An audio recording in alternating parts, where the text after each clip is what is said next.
राम राम दोस्तों, आज बात करेंगे सेक्सुअल डिसीज़ के बारे में, हार्मोनल प्रॉब्लम्स के बारे में। महिला हो या पुरुष, आजकल सभी को ये समस्याएं आ रही हैं और ये समस्या इतनी हद तक बढ़ जाती है कि बच्चे करने के लिए भी बहुत सारी दवाइयाँ खानी पड़ रही हैं और 10 में से 8 महिलाओं को ये दवाइयाँ खानी पड़ती है। 2 लोगों को नेचुरल बच्चा मतलब नेचुरल तरीके से गर्भ में आ जाता है, लेकिन अधिकतर लोगों को दवाइयाँ खानी पड़ जाती हैं। पुरुष के हार्मोन्स, पुरुष की वीर्य शक्ति बिल्कुल डाउन हो गई है, उसका इफ़ेक्ट बच्चों पर भी आता है। जब पुरुष का वीर्य कमज़ोर हो गया तो अगर वो उससे बच्चा जन्म भी ले लेता है तो बच्चा कैसे पैदा होगा, ये एक बहुत सोचने वाली बात होती है। लेकिन अधिकतर लोग इस पर खुल कर के बात नहीं करते, ना समझना चाहते।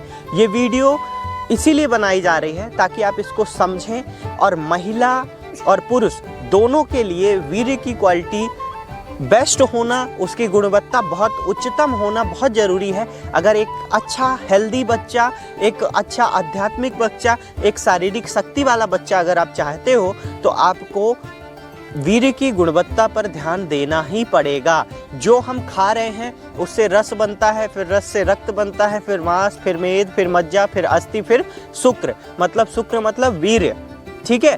और उस वीर्य की गुणवत्ता क्या है? बिल्कुल कम। तो कोई जांच नहीं कराना, लेकिन बच्चे पैदा सबको करना है।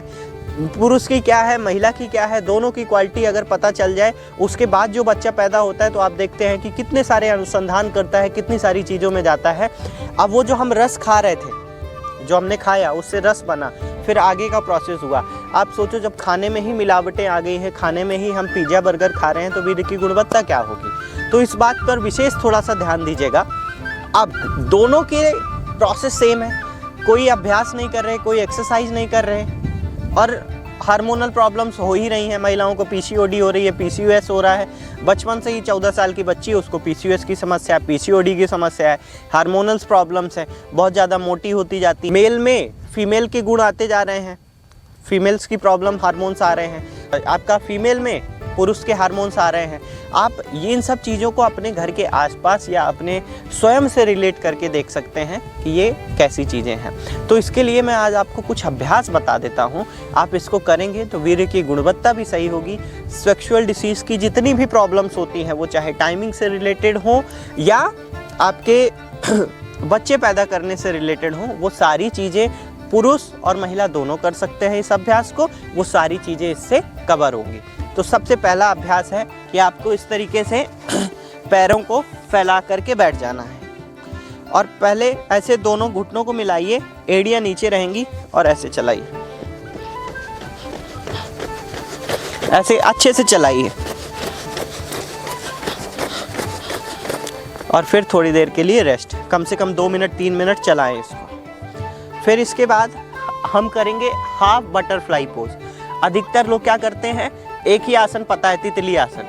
उससे पहले भी एक आसन किया जाता है जिससे आपकी नस न चढ़े और आपको कमर में दर्द ना हो। उसके लिए क्या है, हाफ बटरफ्लाई पोज। पैर को, लेफ्ट लेग को ऐसे उठाया, जंघा के ऊपर रखा, पंजे को पकड़ा, इस हाथ को ऐसे रखा और सामान्य ऐसे। ये हो गया हाफ बटरफ्लाई पोज। पैर का ध्यान रखिएगा, सीधा रहे ऐसे, इस तरीके से। फिर इसको सामने फैला दिया। 10 से 15 बार करने के बाद दूसरा पैर,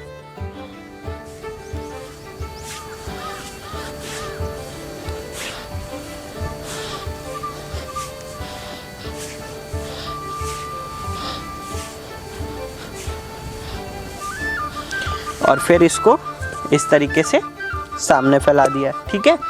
द्वितीय आसन, द्वितीय आसन क्या है? तितली आसन। अब तितली आसन देखिए, मैं सामने से आपको दिखा देता हूँ। इस तरीके से अपनी एड़ियों को जंघा के पास लाए, ऐसे उंगलियों को लॉक करा, रीढ़ सीधी और धीरे धीरे। कई लोग क्या करते हैं, बहुत जल्दी जल्दी करते हैं, तो ऐसा नहीं करना, बहुत धीरे धीरे ऐसे आप महसूस करें इसे। ये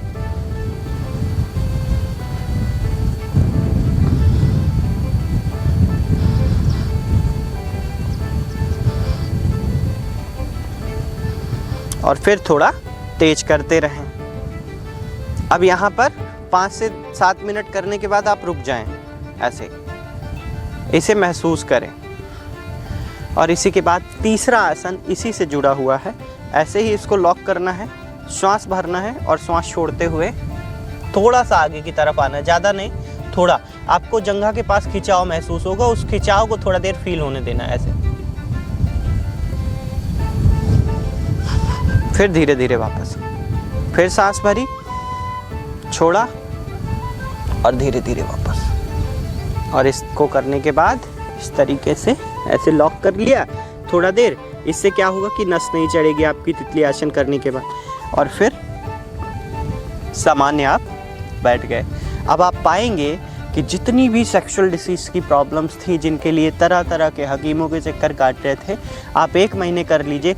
1 महीने के बाद आप अंतर बताइएगा कमेंट में कि आपको कैसा फील हुआ। धन्यवाद।